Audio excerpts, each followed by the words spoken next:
Bulls have 3 seconds to try a shot and try to win the game. This is the Notebook Wagering Show on the Wild Style Network. Here are your hosts, Q, Smitty, Matt, and JKam. Hey, it's Thursday night. I got to get that right. Not Wednesday night. Thursday night, everybody. We're live from the Salisbury Center, fueled by our favorite drink, Monster Energy. And the guys are here from Pittsburgh. What a weekend we have. Now, listen, down here, it's going to be raining a lot. So, guess what? I have said this. You fake an injury, you get rain. I don't have to fake an injury to my wife. My wife's probably watching me right now, so I'm not faking an injury, honey. I am just, it's raining. I can't go out. We got 40-mile-per-hour winds. We got a tropical storm coming up here right now. We're going to be watching college football, and we're going to be watching the NFL all weekend. I got the guys from Pittsburgh. Jason, what's going on? Are you faking an injury, or do you have rain coming up? Well, let me tell you a little story about that. My wife is a award-winning listener for our podcast and heard of your plan with the injury. And even if I do injure myself now, I'm going to have to suck it up and go because she's going to think I'm actually faking the injury. So I don't know. I think our forecast is a little nicer, so I'm going to have to figure out some other ways to get to some screens. I'm going to have to do some phone watching. But, the injury play is completely out for me now. Thank you, Smitty. Man, I ruin everything. Maddie, you faking an injury? Do you have food poisoning? What's going on with you this weekend? No need to fake anything, buddy. It's DINK here. If you don't know what DINK is, that's dual income, no kids. So we can go as we want, and it's pretty fun. So no injuries needed, buddy. I just want to get rolling. I think we're on the right track. We got our data. We see some trends. Jason can crunch more numbers, and it's time to put in some parlays and win some money. Okay, I'm going to say right now live, if my wife's watching at home, I have a tickle in my throat. My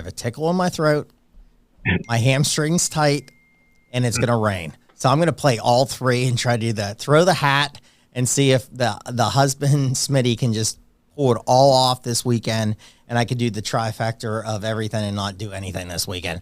All right, hey, listen, thanks for tuning in. We have so many people that have been tuning in with great questions and everything. So it's just jam-packed. We have games galore. So let's just fire these games. First one I want to go to, we got the ACC battle this weekend, fellas. We got Florida State rolling into Clemson. And this is a Clemson team right now that needs this. They've been the top guys for years. This Florida State team is the one now that we saw in that first weekend, and they've been playing unbelievable against who'd they beat? I just lost train of my thought here. Who did they beat that first weekend? LSU. Thank you so much. I lost it. Now, Travis has a shoulder problem. Are they going to be okay here? I like Clemson. Where are we going here, guys? Jason, I'm going to start with you.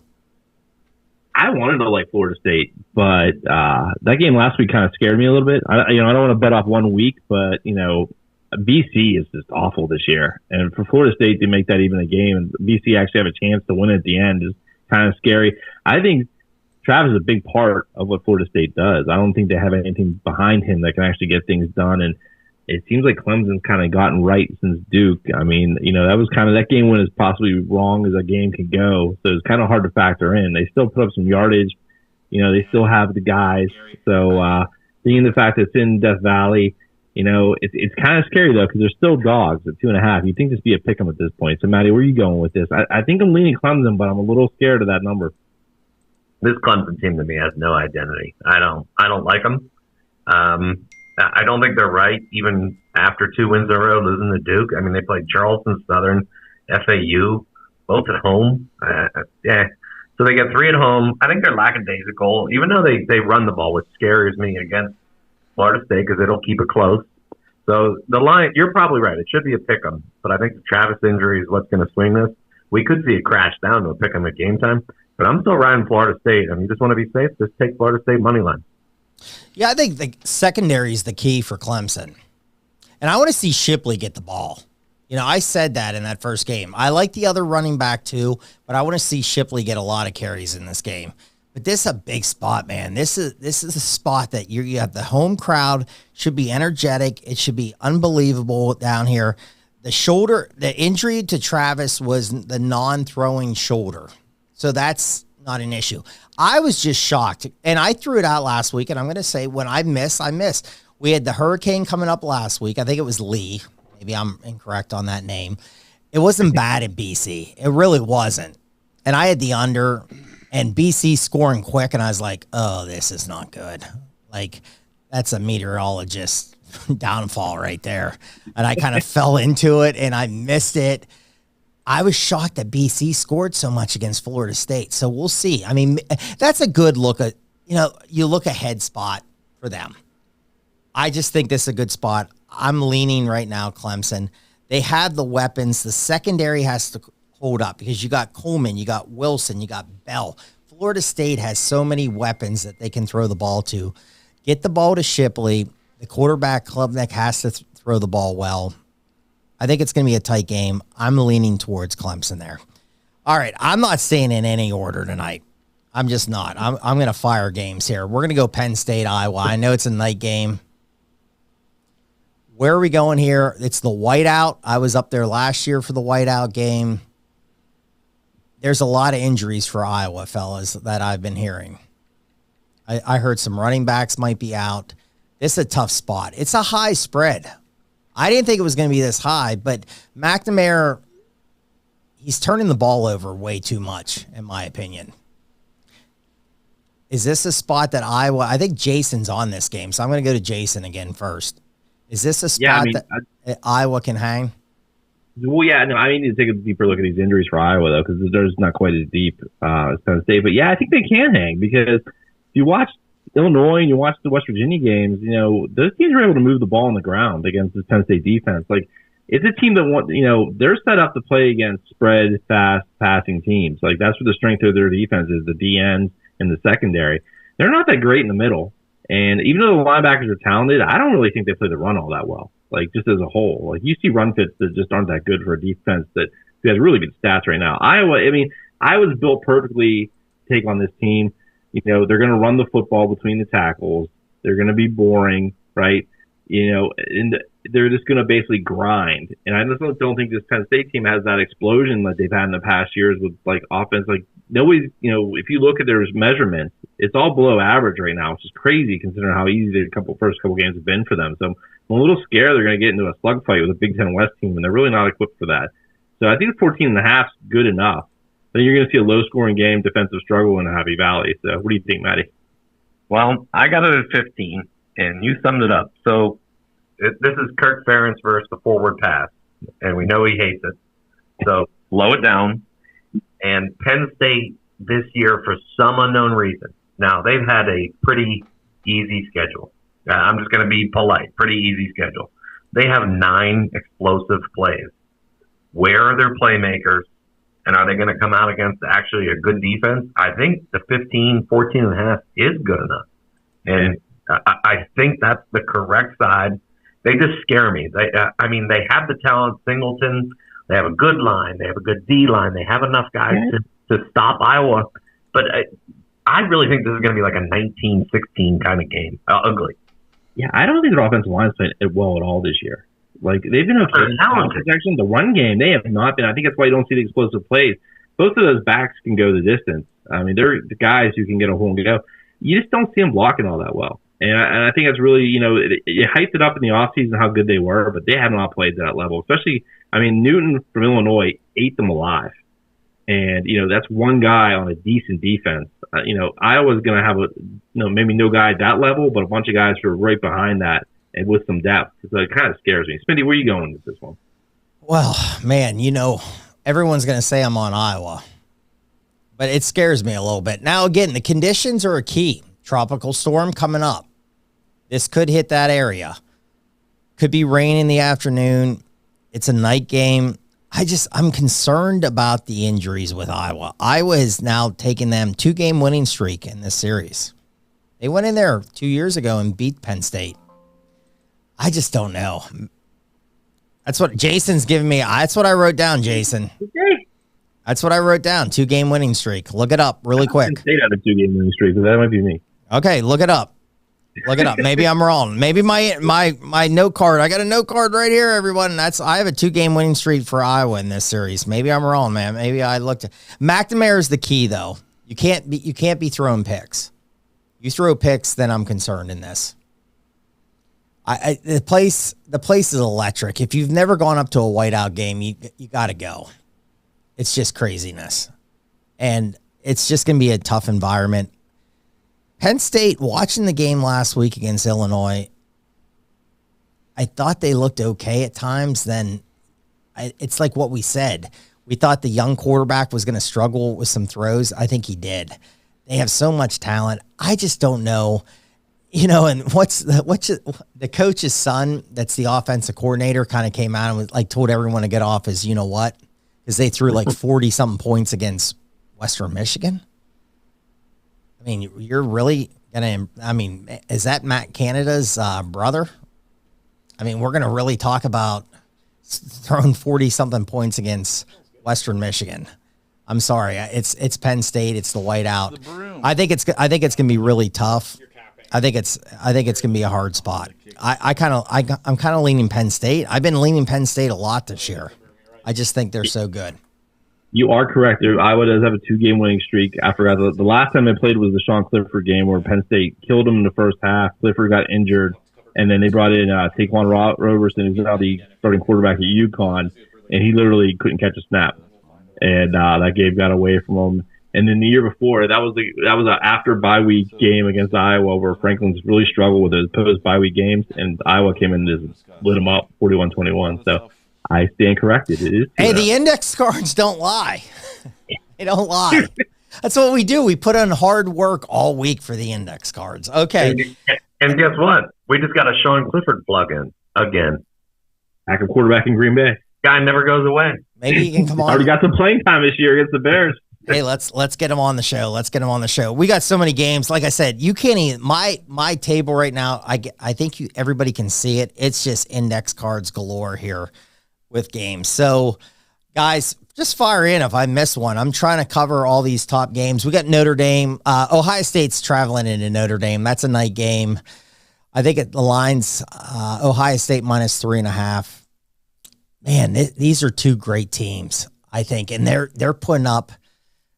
The last game, Ohio State finally did what Ohio State did. They threw up 60-something points against Western. Now it's Western Kentucky. I'm not getting ahead of myself here. Notre Dame, again, is playing great. My thing with that is, who have they played? This is a tough one. I want to bet this one. So I'm going to let you guys go and maybe convince me here who I'm going to take. But you got Hartman. Man, the guy looks like a movie star. The hair, the beard, or he's like homeless right now. I don't know what he's doing, but he looks fantastic right now. So where are we going, Matty? I'm going to jump with you. Sell me on a team. Who am I taking this weekend with Notre Dame, Ohio State? So the big matchup here isn't the players. It's actually the Notre Dame defensive coordinator against the Ohio State offensive coordinator.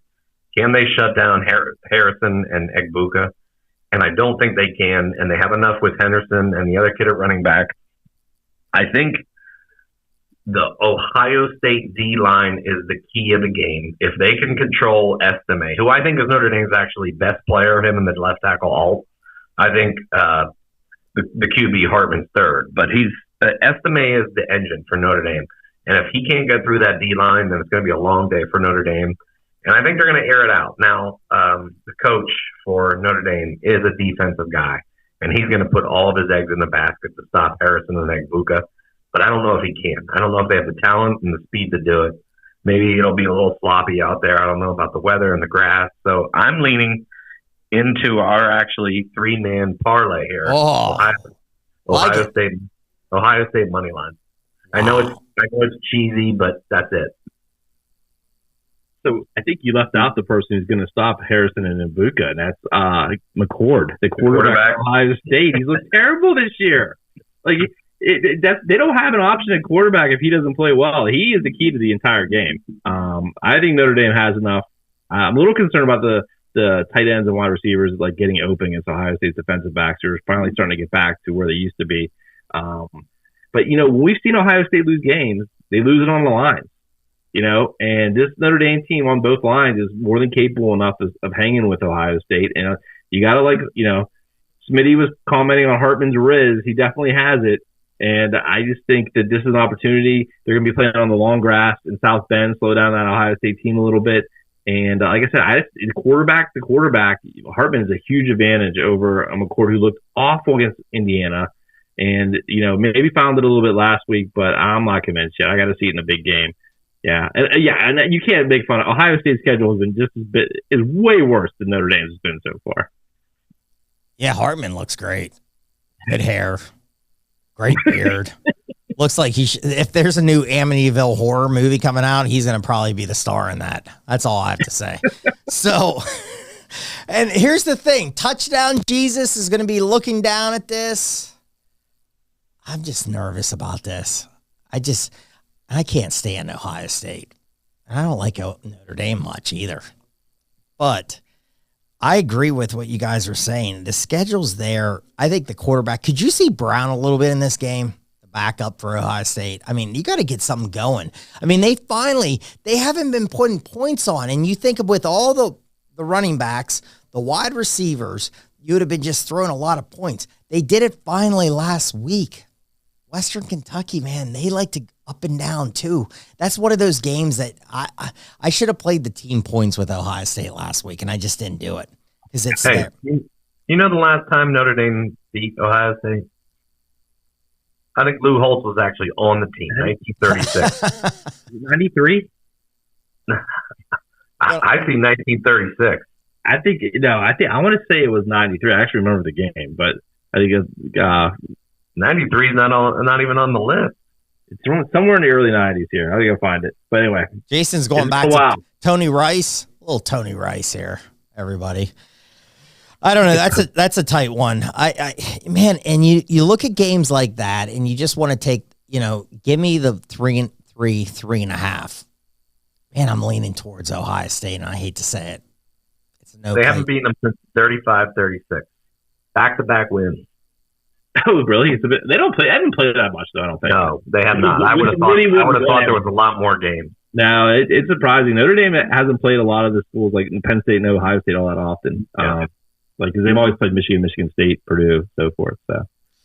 All right, let's just keep firing here really quick. I have the Irish with the 3.5. I like it. So okay, I might change. I don't know yet. It's a pass for me. It's a pass right now. So.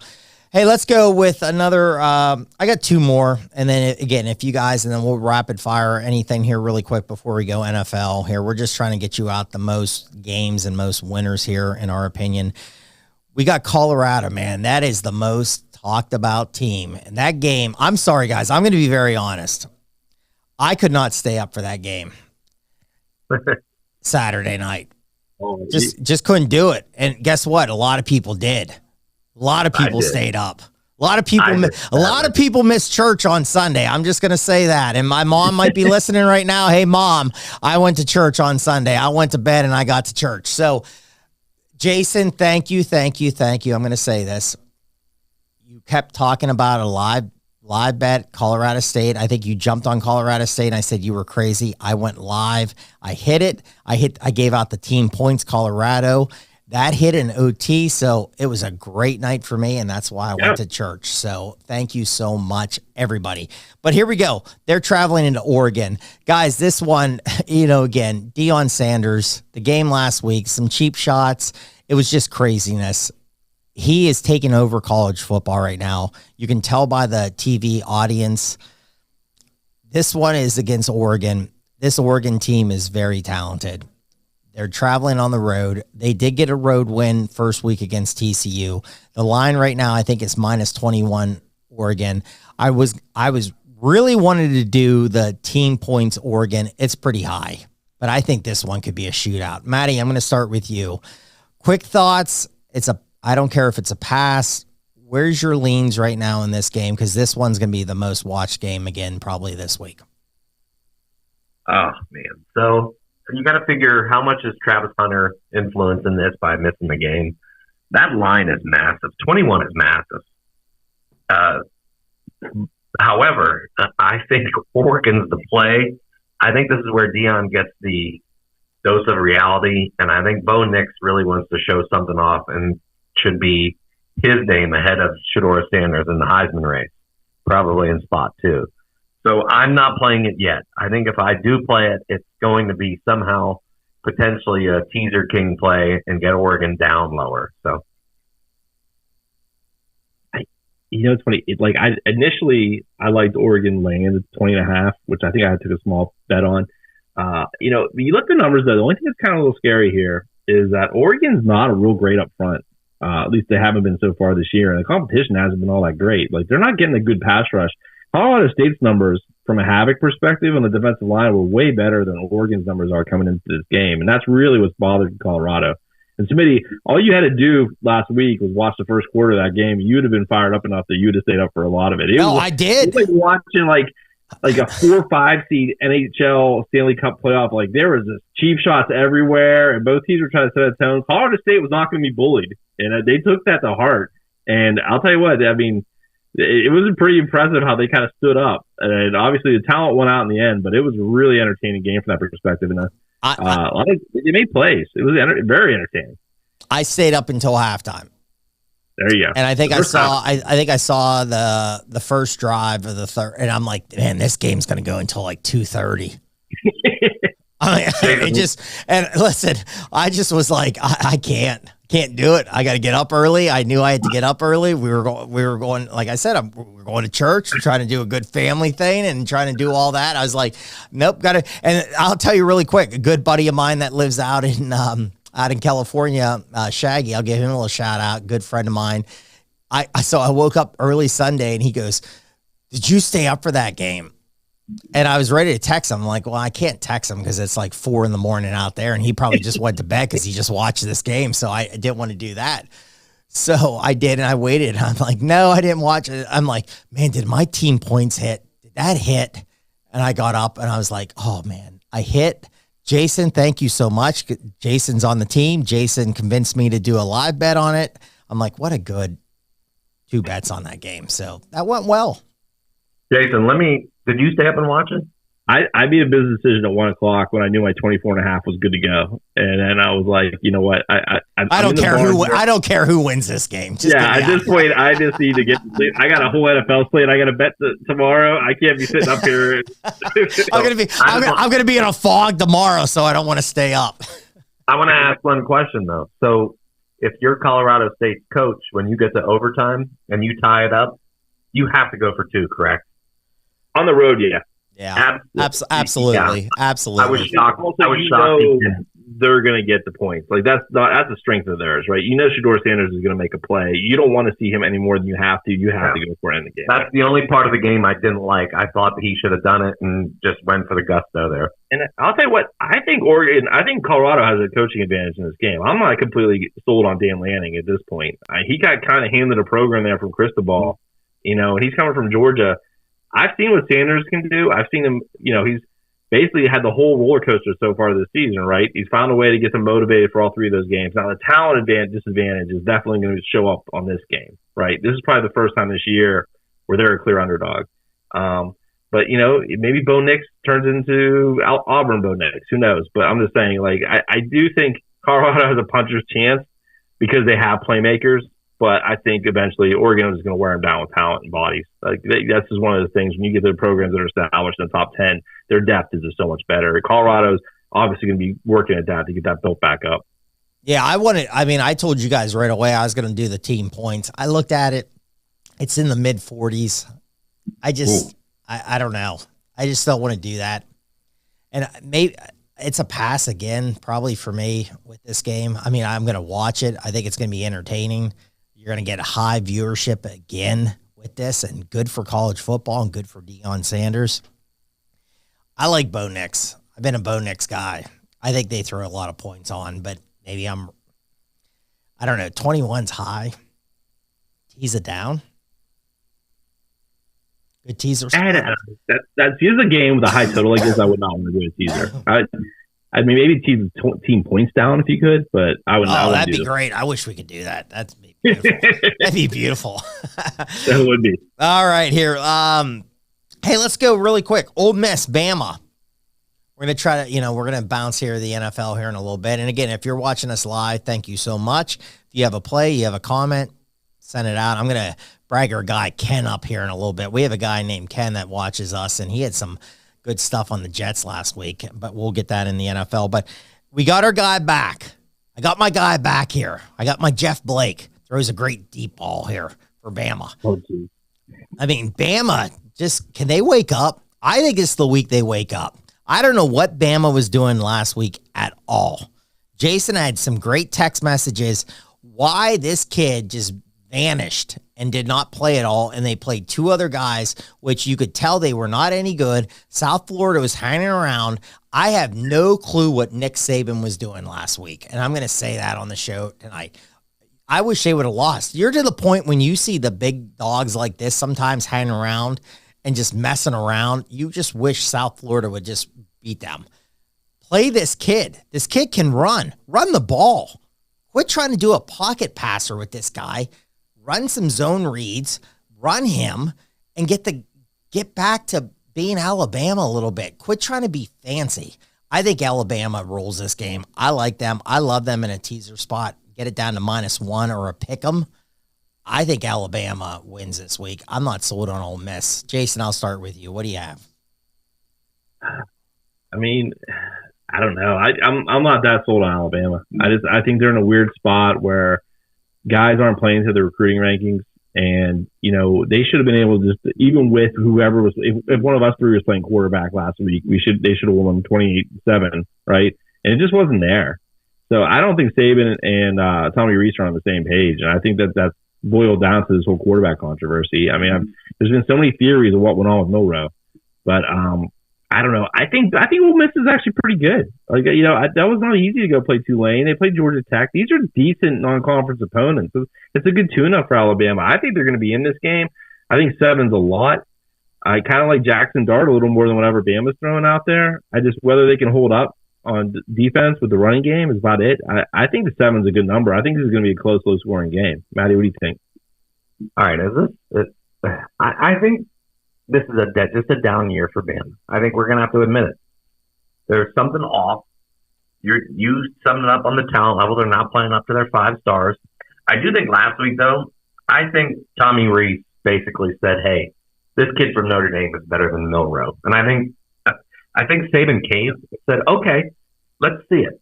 Let's see if you're absolutely correct. Then Saban came out in the press conference, basically said, without saying it, he said that we do not have a good quarterback, and our best quarterback is actually Milroe, but he never even endorsed him. So that's just, I think he's telling everybody to shut up, and he's going to play it how he wants. So maybe Smitty's correct here. Maybe this is the week they get it back and they do pound somebody into the ground. But I'm staying away because I do like Ole Miss with Jason. I think they have some really good talent. Dart's really good. I think Judkins, if he's 100% healthy, should have a good game, and I think they can keep it close. I'm just going to stay away. This might be an in-game play. I don't think Ole Miss fears Bama. Like, they've played them fairly competitively the last couple of years here. I mean, they've had more talent than they have this year, but they're still a pretty talented team. So, do you have a lean on this one? Yeah, I love Bama. This is one of my favorite teaser spots.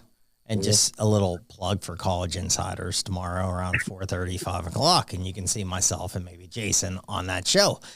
Bama. I love him in a teaser. I think they're going to win this game, get it down to like a pick 'em, -1 pick 'em, match it up with someone else. I think they're going to show up. I think it's going to be a good Bama team. I just don't see they're going to lose 2 straight home games. They lost to Texas. They went on the road, and I just don't see it's going to happen. I think they're going to play well. Mr. Jeff Blake, the Jeff Blake of college football that I have given him the nickname, he throws a great deep ball. Run the ball. Simple as that. Run the ball. Overpower people. Quit trying to go back and make these people pocket passers if they're not. It's college football. Run the ball. Simple as that. All right, guys. Am I missing a game? I mean, we got, Pitt UNC. Real quick, rapid fire. Matty, Pitt UNC, who's going to win the game? So you got it. You better touch on Pitt UNC for our faithful Pittsburgh listeners. Well, yeah, okay, we can do it. Man, after to the USA, baby. After last week, oh my goodness. You talk about JV Monday Night Football. Pitt throwing. He was like 2 for 12 or like, what was good. What happened to him? Real quick, can I just say this? And I said it to him. I said it to my boss. That's a big Pitt fan. What happened to him? He was good at BC. He got hurt. Now he can't even throw a ball anymore. What happened? He was good the first year at BC. The second year, he sucked, and he got hurt. Yeah, but Flowers, I think Flowers got hurt that year too, Jason. I mean, I'm going to throw in a little bit. BC doesn't have a lot of offense anyway.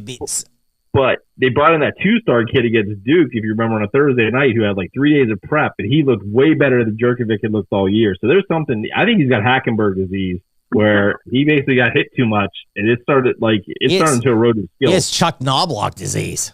A little baseball term right there. All right. And Matty, Pitt, UNC. I mean, and here's the thing. People love Pitt this weekend.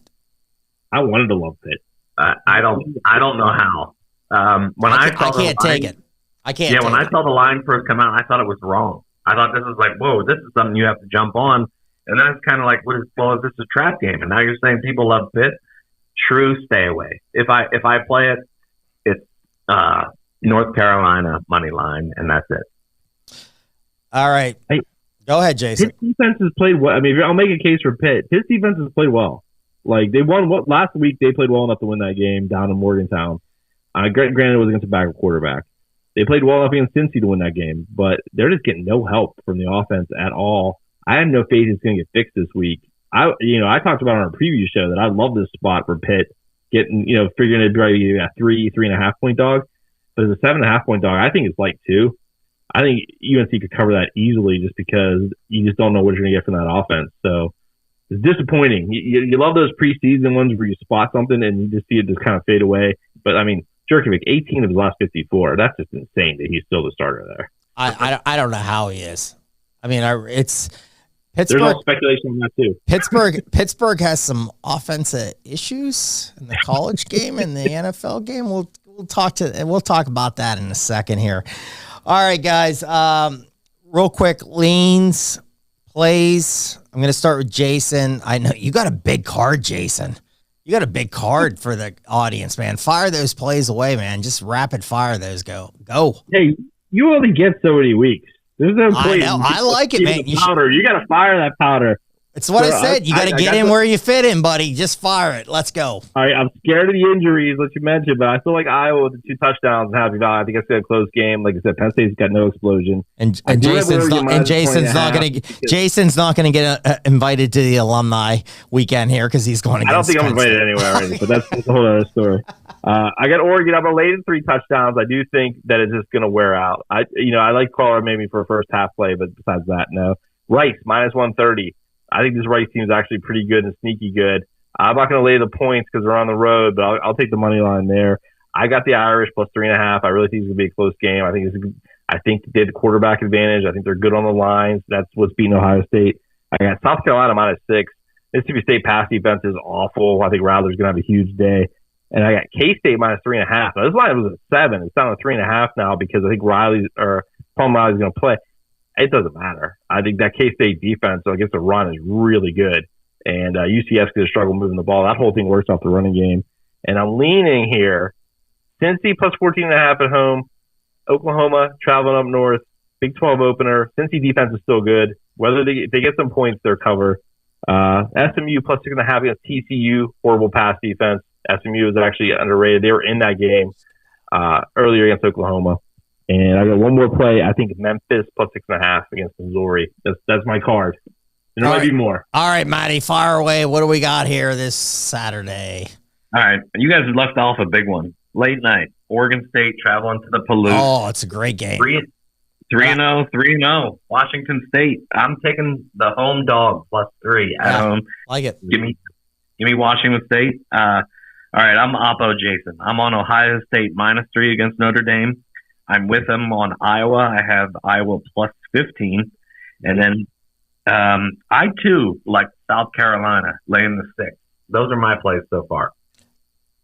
Is it amazing that this shows, like, both of you are on the opposite of Penn State, and I might be leaning Penn State. Man, this show's grown. It's amazing. I've grown as a person. For them. I didn't think they were doing such you're not rooting for him. You want that cash, Jason. You're going to be cheering you can root and get the cash, too. All right. Hey, last week I gave out a couple spots on 3 shows I'm on right now. Team points. I went 3-1 last week. Good job, Kansas. Way to not score any points. I'm going right back to it here. TCU. I think Jason said he's on SMU. I think it's a great matchup here, but I'm going to take the over 34.5 with TCU. Scored 42, 41, 36. Now, SMU's only given up 14, 28, 0. But I think this game could be up and down. I like it. Take the over. Hey, USC. I've been on this. I've been telling you, keep taking USC over. 56, 66, 56 against Stanford. Arizona State gave up 29 against Fresno State last week, lost 29-0. And their USC's coming off a bye. And they want this kid to win the Heisman since 1970. This hasn't happened. Oh, take that over, man. Let's go. USC's going to score a ton of points. Louisiana Lafayette over 34.5. They've been scoring points. Guess what? Buffalo can't stop anybody. They've given up 38 to Wisconsin, 40 against Fordham. Fordham. This ain't basketball, people. Football. 40. 55 against Liberty last week. Guess what? Let's go over on that one. I love it. Hey, Tennessee, I'm laying the juice. Minus 160. Guess what? I don't care. I'm going to lay the juice here. Q was the happiest person on the planet last week because Florida just whipped Tennessee.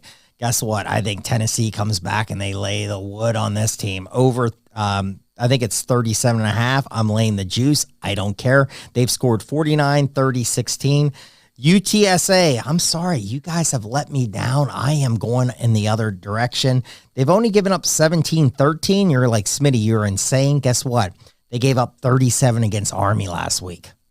It was bad. I think Tennessee lays the wood this week, and I think they put up a lot of team points. Those are my team points.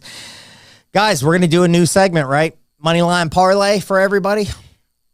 We are. All right, I'm going to throw my first out. Here's a money line parlay, and one of these guys, not me, is going to put it in. I love Middle Tennessee State against Colorado State.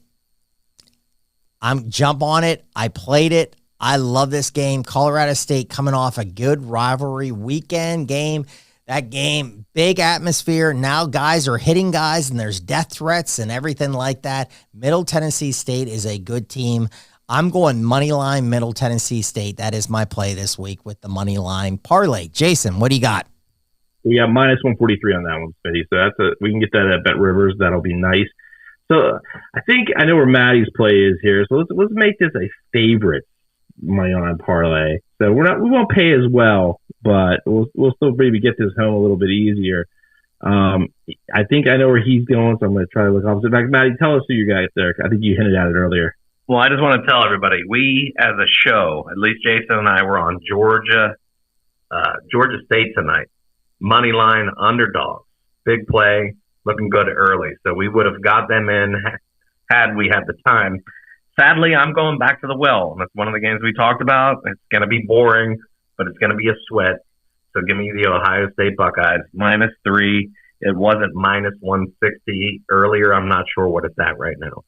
Let me look that up. And then I hinted at mine earlier. Since we're gonna make this little small favorites money line parlay, I'm gonna go Rice minus 135. So should we do a little dog round robin? Little. Do you guys have any live dogs coming up this weekend? Matty, why don't you lead off with that? My dog. Let me pull it up. Oh, I had it and then I lost it. As I got off. Smitty, you go ahead. You have a dog lined up? I do not. You guys I do. I got to find it. The great thing about being live on air right now. I'll tell you about it. Here's what we'll do. We'll give Smitty Washington State plus 136. There you go. That's a nice little one. I like that a lot, actually, Matt. Looking at that game's going to be low scoring. Points are going to be a premium, and Washington State's been a little battle tested. I mean, the Palouse, that's a tough place to play. Very tough place to play. Now, it's a little easier for Oregon State because they're used to that garbage. Very true. That's That's a very valid point. All right. Is this a kind of a big dog? Yeah, you go either way because this is dogs. We're going to do this as a round robin, so we get 2 or 3. We're in the money. All right. We poo-pooed BYU last week. Ooh. Well, they look good, didn't they? Oh, my goodness. Yeah. Man, the guys up front pounding people. They put on a clinic, too. That would be my play. Now, it's 9.5, but I think BYU can upset Kansas. Ooh, plus 300. You start a little juice into there. I'm going to go with the pride of the Commonwealth if you listen to the Action Network. The Western Kentucky Hilltoppers coming fresh off their beating they took in Columbus. But I love them against Troy on the road. Troy's pass defense, not quite as what it was in past years. The Hilltoppers still can score some points, and I'm going to get that at plus 152. So that's going to get a little pricey. So like I said, so we got our Jason, I'll give you one. Can I get a game in? Yeah, sure. Take that off. Erase that. Scott's going to erase that. Whatever. Clemson's going to beat Florida State. Oh, he's going to go to Clemson. He's plus 114. Give me Clemson. Clemson's. You better lock that in now because that's going to go to pick them. I don't think so. I think there's enough Florida State money that they're going to be okay. Yeah, because I think there's some stuff from the beginning of the off season holding that up. So, all right, we will post this out on Twitter. We got the money line parlay. Little round robin. Round robin. Man, you cash in. Let's go. Let's win some cash. That's what we're trying to do here. All right, we're going to go NFL here. We got a game. What's the game tonight? Trying to see. I think it's 10-3. 10-3. San Francisco's up 10-3 right now against the Giants. All right, I got a quick question before we dive in and we recap. We got about 20 minutes, 15, 20 minutes here. Guys, 0-2 teams. There's a lot. So here's my thing. I want to hit this with you guys. What 0-2 team do you think can come back and make a year of it? Because if you look at the numbers, it's not good if you're 0-2. It's very tough to get in the playoffs, win a Super Bowl. I think there's been some teams that have been 0-2 over, but you got I already listed 5 because I'm not going to go Carolina. I'm not going to go the Texans. I'm just not going to go those teams. I got Bengals, Vikings, Chargers, New England, Denver. Matty, I'm going to start with you. For our audience, what team to maybe do a division, to do a playoff, to maybe make a push? What team there do you think can really change their season around? And here's the funny thing is the Vikings play the Chargers this weekend. So, Matty, elimination game. That's a great point, Jason. That is an elimination game. Matty, I'm going to start. Bengals, Vikings, Chargers, New England, Denver. What team can really make it turn around and we can get some profit out of this? What do you have? Well, of the teams you just mentioned, I don't think any of them can win a division. So throw that out. Now, the only shot they have is a wild card, and I'm eliminating New England because they can't leapfrog Miami and Buffalo on talent. Cincinnati, super scary because of the Joe Burrow injury. I'm eliminating them. I think the better bet might be Cincinnati to miss the playoffs. Absolutely. And then you actually summed it up. I think it comes down to Minnesota and the Chargers in an elimination game, and I do not trust Brandon Staley in any elimination game. So give me the Minnesota Vikings, who just traded for Cam Akers for basically a 6th-round pick, a swap of picks. It was a steal. I don't understand why other teams don't pull this off. I just don't know if they're good enough, though. The division is able to be had because I know everybody's high on Detroit, but lo and behold, they're still Detroit, and they're still unproven. Green Bay's tied at 1-1 too, but they have a first-year quarterback. Chicago is a mess. We don't even want to touch on that and everything that's going on. So give me the Vikings, and I forget Denver. I'm not a Sean Payton guy, and I think Russ is cooked. So screw them. They're out. We ride, whatever it is, going. All right, Jason, who you got there? I was going to say the Steelers, but I forgot they're 1-1. I think after that performance, it looked like 0-2. It felt like 0-2. I'll tell you what, that was a hard watch on Monday. Oh, my goodness. And just the offensive incompetence. Have they been in the red zone yet this year, the Steelers offense? Yeah. They were early in the game with the Niners, but I think it's like one time. Was it? I actually thought it was no. I thought they got stopped at like the 20. No, because I remember now because Pickett threw a ball on the wrong shoulder to Freiermuth and damn near killed him. There, can I throw up, Jason, before you go here? So we just jumped on that. What was man, the guy on Twitter? I'm losing things tonight. I think 14 3 and outs so far, leading the league. Yeah. 14 3 and outs, everybody, with that Steeler great offense here. Thank you so much for the two ends. Without the two ends, man, it would be ugly. But I'll tell you, I got a number on Mike Tomlin, and I don't like Mike Tomlin that much. Okay, Jason, who do we got here? Well, I think let's see who's dead. The Panthers, they're dead. The Cardinals, the Bears. Yeah, because can I just jump in? Because I don't think Young's playing this week for Carolina. I think he's hurt already. I think he's out. He's not ruled out, but he's missed 2 days in a row. Okay. He got hurt late in that game, right? In the fourth quarter, I think when it was already over to the Steelers game. So, okay. I don't think they were going to be in anyway. Okay, Jason, go for it. Bengals are a little scary. Like I watched that game against the Ravens. That was not pretty at all. They did not look like they had anything to offer. Both sides of the ball. I know the offense is getting criticized. The defense is getting torn up too, and that's been kind of their trademark.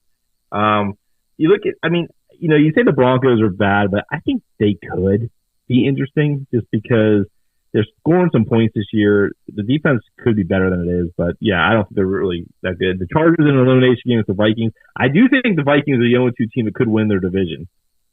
Not saying that they're like that good, but that division is kind of coming back to them. I mean, I think the two teams are in 1-1 leading it, and the Bears, who are clearly a mess right now. That's where I would be with that. And then, the Texans, they're dead as well too. But there's some teams that are actually 1-1 who I feel like are 0-2, and that would be the Giants, the Steelers. It's really weird. Like, no one's there's a lot of bad teams right now. I don't know why that is. Well, I'm going to say this, and I'm going to come right back to you guys, and then we'll try to rapid fire games because I have some other thoughts on this. Everybody was bragging up Kansas City last week, and I know they got a big win. They lost the Thursday night game to the Lions. Mm-hmm. And their defense, listen, I get it. They have held teams down. The Lions can score. Jacksonville should have been scoring. And all these shows were like, well, Kansas City's offense is going to turn around. Their defense, if they do this, they're in the Super Bowl. Listen, I was watching the red zone. Jacksonville was down there nonstop. Could he throw a ball not at the back of the end zone? So I'm just going to go after all these shows that said this team looked great. The defense looks great. No, they don't. I'm sorry. Maybe I'm the only one that's going to say this on any show. I didn't think their defense looks great. Run the ball. Run the ball more. Detroit should have ran the ball more. Jacksonville should have ran the ball more. And guess what? If Trevor Lawrence didn't look like garbage, and I'm going to say it, he looked like garbage. And I know you might say, Smitty, you just watched the red zone.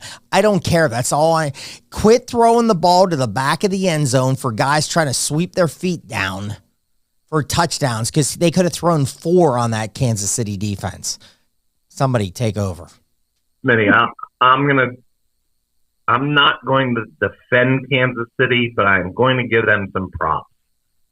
So Mahomes threw for 305 with this, I don't want to say bum receiving core, but unknown receiving core. It's dudes just shuffling in and out and in and out.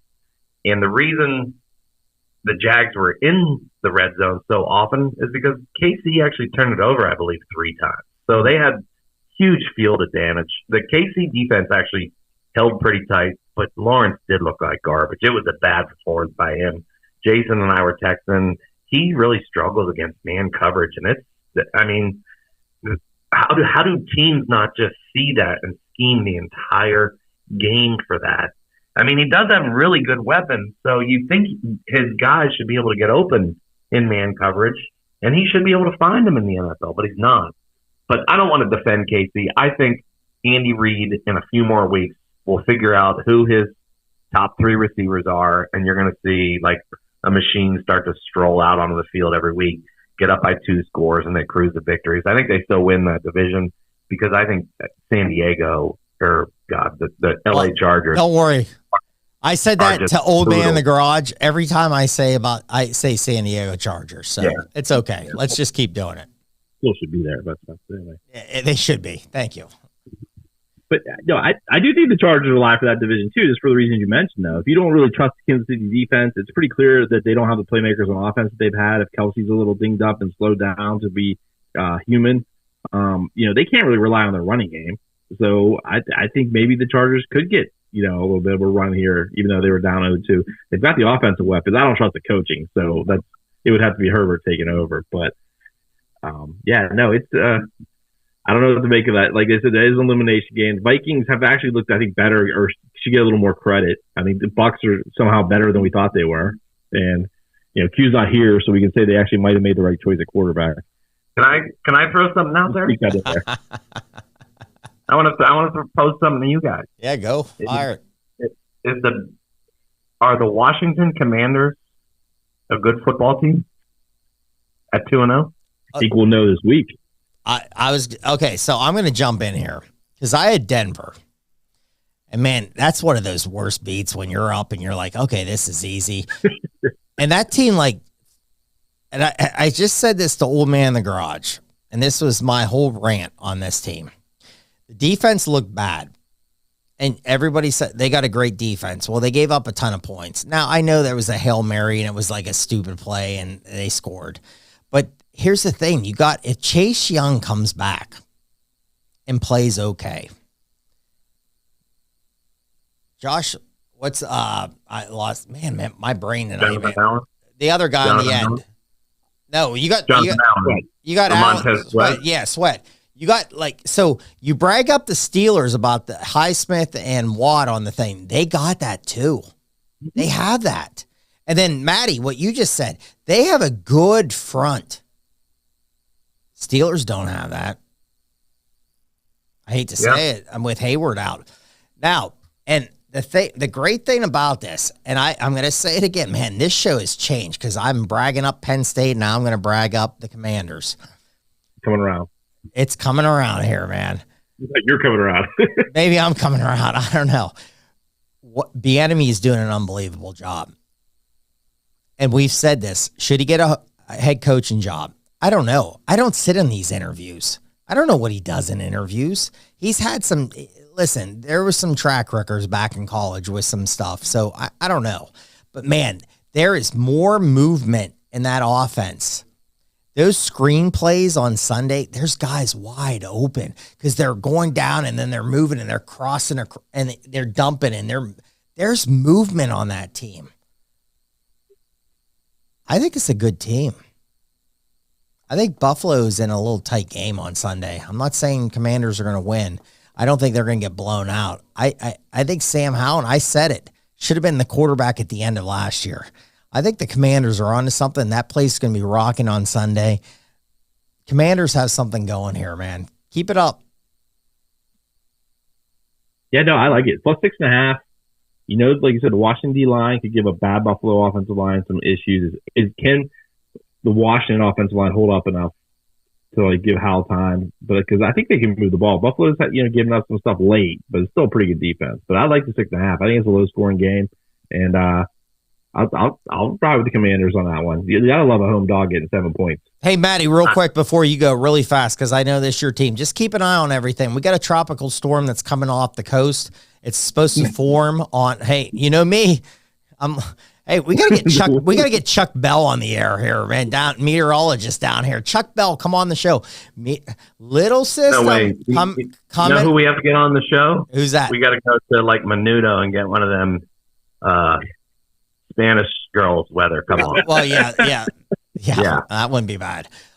Coming up Saturday night in my area around here, 40-mile-per-hour winds, rain, about 30 on Sunday. Keep an eye on that game, the Baltimore game, the Jets game. We got some issues here. I need I'm going to do a big thing behind me and point to things and say, rain coming up. Everything's going to be bad. All right, Matty, go fire it away, my friend. What are we firing at here, buddy? Your Skins or Commanders. Sorry. I call them Skins. I like what they got going on. A lot of people are blaming bad teams right now. Oh, their O-line is so bad and dinged up. Well, guess what? The Commanders' O-line is pretty bad, and yet they're 2-0. So I'm done using that as an excuse. I think they got something going. I think Sam Howell is the right guy, and I'm shocked to say it after 2 games. Great weapon. Brian Robinson has turned into an all-around running back, and he's got a really good complement of backs behind him. Logan Thomas has actually been healthy. The defense is key, and I'm going to give the shout-out to the kid they drafted. He actually has played well and has surprised me. So I'm not going to bash him. Wow. And I'm not going to bash the front office for actually taking him. So kudos to them. I think they got it right. And I think they actually will push for a playoff spot. It's going to be tough, though, because Eagles and Dallas are just loaded. I mean, if they can split with those two somehow, I think they can get in. All right, let's just do some rapid fire with some games. I like that. I think that's one of the great teaser spots, and I love teasers in the NFL. I would tease the Commanders up in that game to about 12.5, 13. Man, I don't think I'm not high on Buffalo. I've said it on some shows. I'm not high on that team. And, they went down. The Raiders went right down the field and scored last Sunday against them. And I know Buffalo put it on them late. And I had Buffalo in a teaser with the Steelers, and that was a big winner for me. But I think that's a tough. And then you add the conditions. I agree with Matt. Robinson is a good running back. Pound the ball with this kid. Tough. Make that game sloppy a little bit. And I like the Commanders. You get them up to about 12.5. One of my favorite teaser spots this weekend is the Commanders.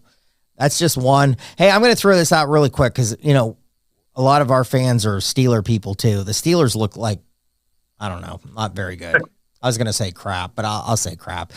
They got a good win. I mean, that was bad. That was horrible on Monday night. That was a bad game. That was just ugly to watch. But Tomlin is 52-28 ATS as a dog, 65%.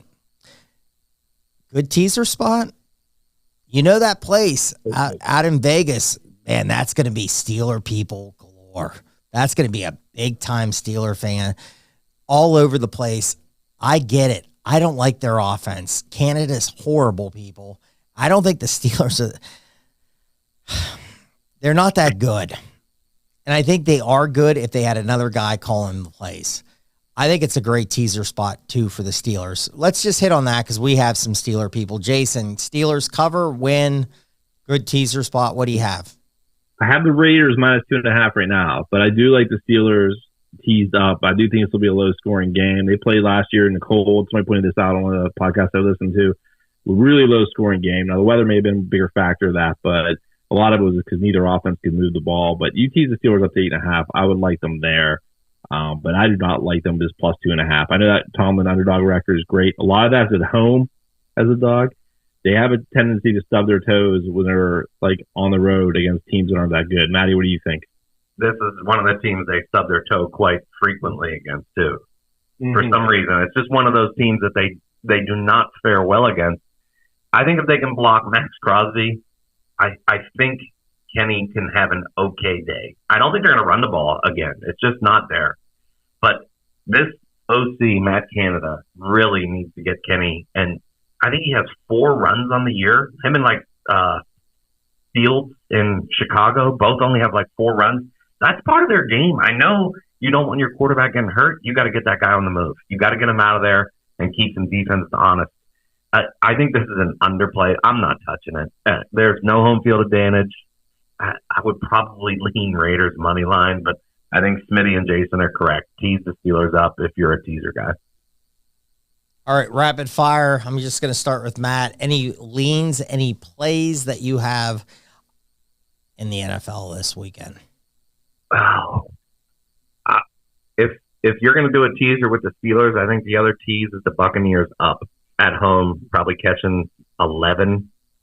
I don't like any of the other games. I think Seattle, I'm sticking with Seattle and my last man standing. I think they can cover the 6. I think they can win by a touchdown. So I think that's a good play. Other games are tight. These are really tight games. We have a 1, a 2.5, 1.5. And then you have the monster spread. So give me the Commanders and actually put a little money on them to win outright, especially if the weather's ugly. And I'm going to throw one upset. I actually think the Falcons go into Detroit and upset the Lions.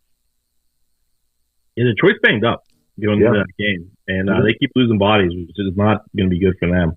So I got into the Seahawks at -4.5. I bet that actually during the games on Sunday because I thought that line would go up after the results. I thought the Panthers would lose Monday, and that's exactly what happened. And then due to Bryce Young news, so that helps out a lot. So you can't get that now. A teaser spot I like is the Saints going up as well. I do like the Bucks, like Matt said, against the Eagles. You know, the Eagles kind of a little shaky. Both of those wins, not too. You know, the Bucks have been really solid. They're at home. It'll be interesting though if they can run the football. Will be the interesting part because I think they'll be good against the run against the Eagles. And I think if you take the Eagle run game away now, their pass game's a mess. So I definitely like that spot. You know, Atlanta's kind of live. I'm interested about the Browns too at home against the Titans. I don't think Nick Chubb's going to be nearly as big of a loss as people think. I think that offensive line, if you watch the game again against the Steelers, man, I think any of us could have ran for about half the yards that Chubb did. Like they were just getting blocked. Like guys were getting. It looked like a big FBS team against an FCS team. That's how bad those Steeler run fits were. So I definitely like that spot. You know, Indy +8.5. The weather's going to be bad. Probably isn't the worst thing in the world. I think it's going to be Gardner Minshew going too, as opposed to Richardson, which makes me feel a little bit better. So I'm kind of looking at them. I'd like a little more than 8.5 if I could, but I don't think it'll be there. And I'm staying away from KC laying 12.5 against the Chiefs for the reason or against the Bears for the reasons we mentioned. I actually think the man defense, like we talked about, will help the Bears. I think Fields is going to have a big day. So I would look, Matty, you like to play player props. I think Fields rushing this week is definitely a prop worth having. Smitty, what do you have going on this weekend for NFL? Yeah, I'm kind of, I think a great teaser spot is the Seahawks. I think you take the Seahawks down and -6, you get them like a pick 'em. I think it's a great spot there. I'm just trying to go through the board here really quick. I like the Packers at home. I like what I've seen of the Packers. I think the Saints coming off a Monday night game. You can get -118 right now money line. I like, I think a great teaser spot too. And I've said this over the years on our show. Either way, I think the Dolphins beat Denver.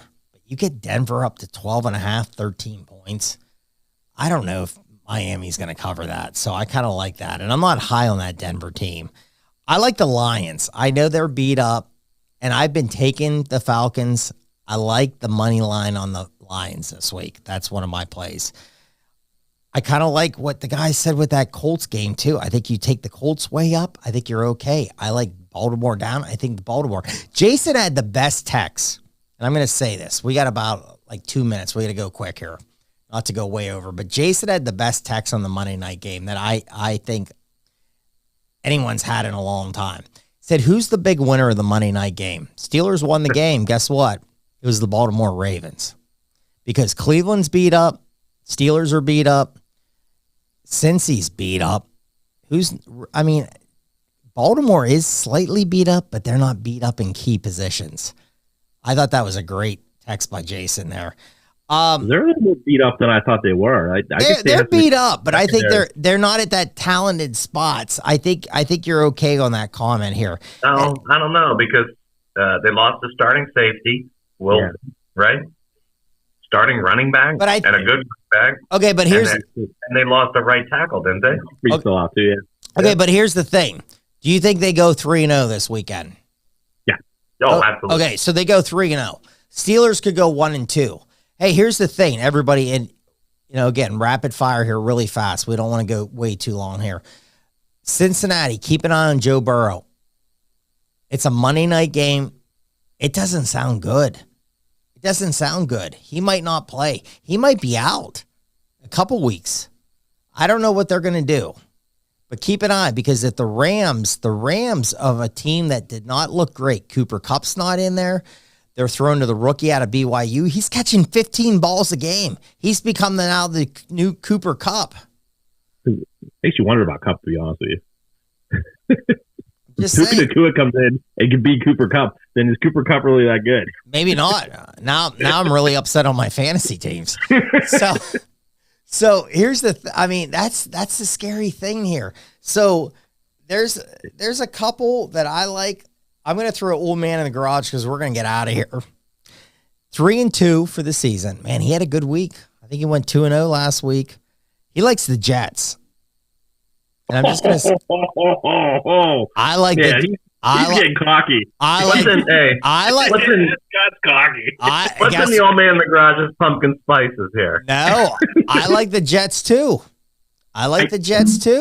Here's the reason. Home field, run the ball. Here's the thing. Run the ball again with the right guy. I'm going to do a Smitty rant real fast. Quit running the ball to Najee Harris on the Steelers. Run the ball to Warren. Run the ball with Hall, not Cook. Run the ball to the right people. Quit trying to do it because it's the name or it's where they got drafted. Smitty, your rant, though, I completely agree with it. But all they're going to do is double Garrett Wilson and put 9 guys in the box. Yeah, but are you impressed by New England? I'm not. I think they're better than I thought they were going to be. Yeah, they gave Miami all they could handle. Give the Eagles a pretty good game, too. Yeah. I'm giving one more week, man, with the Jets. I like that. Zach Wilson, come on, man. Quit trying to talk to all the 40-year-old women and get a win here. All right. He's not the problem Sunday. That defense did not show up. Oh, the defense that's one thing I do like about your play is that the Jets defense is going to show up this week. They're going to show up. They're going to show up. That game's going to be close. I like that play, too. And I've been on New England. Man, I'm just not sold on New England. So a lot of people are. Okay, we'll see what he likes the Jets. He's going to go Rams. I think he's going with that, man. I think he thinks Joe Burrow is going to be out. And I think that jump on that now because I might jump on that tonight. Take the points. I wouldn't even do money line. I do the points. Take the points. I mean, money line plus 125. Okay, well, I'm going to take the points. I'm just going to play it safe and try to get a winner. I'm going to play the points. He likes the Steelers. Again, we're diehard Steeler fans. We think we're going to go out there and be okay. I'm not impressed by the Raiders, but again, this is the week. If you're a Steeler fan, they play great defenses. San Francisco, Cleveland. They don't move the ball this week. We got major issues, and it's going to be a long season. And guess what? Let's start talking about Penguins. Let's start talking about the Pirates next year. That's all I got to say. That's I got a secret for you. Yeah, go for it. We're not going to move the ball.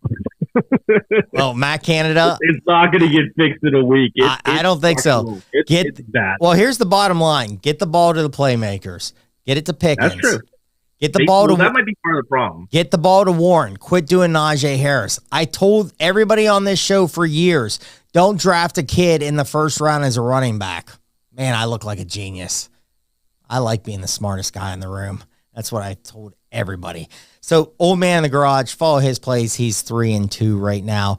Hey, in the Jets, I'm going to throw out our good friend Ken that does a lot of stuff. He watches us and he posts. Last week he said Matt Ryan. He likes Matt Ryan for the Jets.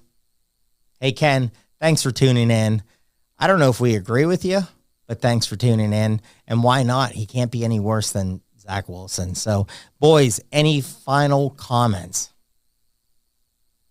No, I think I like that Rams play at the end there. I think that's a smart grab because I do think since he's got some issues, and I don't think Burrow's healthy, and I'm not sure if he's going to go. And that Rams somehow figured it out with no draft picks and no cap room.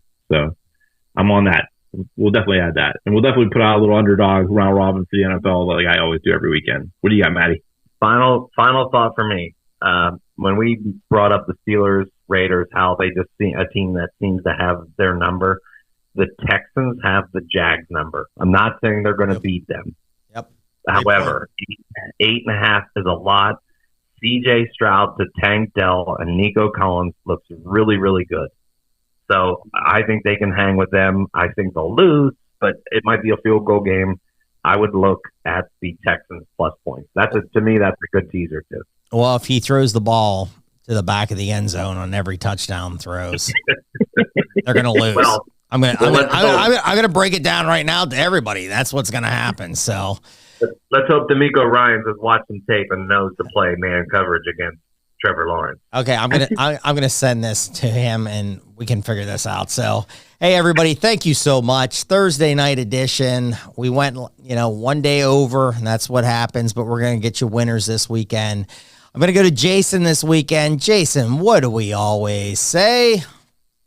Bang your buggies. Thanks for listening to the Notebook Wagering Podcast. Make sure you subscribe so you don't miss any episodes, and be sure to follow @Notebook Wagering. Until next time.